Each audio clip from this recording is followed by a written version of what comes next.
संसदरत्न माजी खासदार डॉक्टर हिनाताई गावित यांच्या हस्ते पाणी टँकरचे वितरण करण्यात आले। नंदुरबार तालुक्यातील संभाव्य पाणीटंचाईवर प्रभावी उपाययोजना केली। नंदुरबार विधानसभा क्षेत्रातील ग्रामस्थांना पाणी टंचाईचा सामना करावा लागू नये यासाठी माजी मंत्री आमदार डॉक्टर विजयकुमार गावित यांच्या विशेष प्रयत्नातून नंदुरबार तालुक्यातील 23 ग्रामपंचायतींना पाणी टँकर उपलब्ध करून देण्यात आले आहेत। त्यापैकी 10 ग्रामपंचायतींना संसदरत्न माजी खासदार डॉक्टर हिनाताई गावित यांच्या हस्ते पाणी टँकरचे वितरण 28 मार्च रोजी करण्यात आले।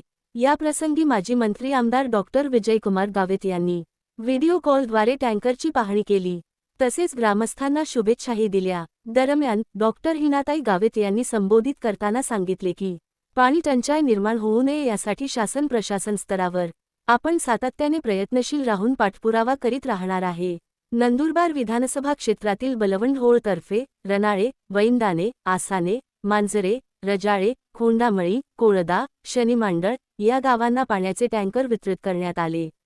या कार्यक्रमाला भारतीय जनता पक्षाचे तालुका अध्यक्ष दीपक पाटील, माजी जिल्हा परिषद सदस्य प्रवीण पाटील, माजी जिल्हा परिषद सदस्य सागर तांबोळी, वैंदाणे उपसरपंच मनोज गिरासे, होळ सरपंच व्यंकट पाटील, आसाने सरपंच शरद पाटील, न्याहली उपसरपंच एबी पाटील, घोटाणे सरपंच सचिन धनगर, बलवंड सरपंच संजय पाटील, मांजरे उपसरपंच दगा कोळी, कंढरे सरपंच लोटन पाटील आदी उपस्थित होते।